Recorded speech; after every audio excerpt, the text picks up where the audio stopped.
Hi, tuturo ko sa inyo kung paano gumawa ng multicolor na mata. So, from this color to this color. So, ito yung sample natin. First, gumawa tayo ng curve layer.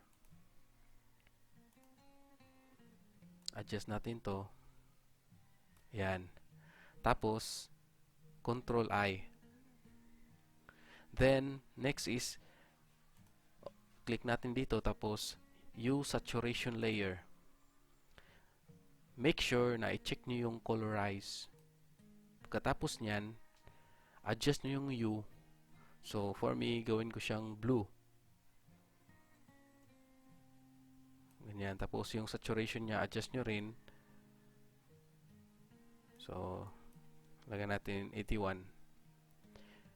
After that, click nyo yung layer, tapos Control I. Tapos, i-paint nyo. Make sure na yung foreground color is puti. Okay? Tapos, i-paint nyo ng mabuti na hindi masama yung outside ng eyeball.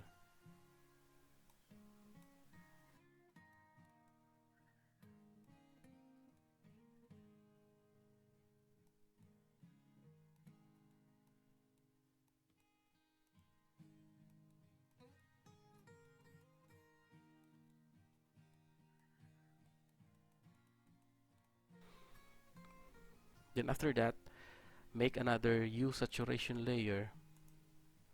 Then check colorize. Then adjust the hue settings. So, gawin ko siyang 161.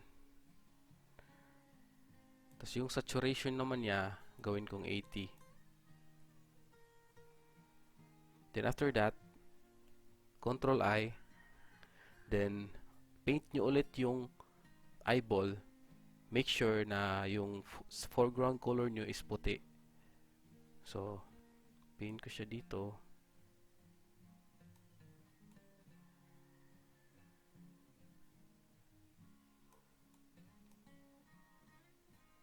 Yan. Then, gawa tayo ulit ng hue saturation layer. Tapos, check nyo yung colorize. Tapos, adjust nyo yung hue settings. So, ito, gawin ko itong 85. Tapos, yung saturation naman, gawin kong 80. Tapos, Control I. Make sure na yung foreground color nyo is puti. Tapos,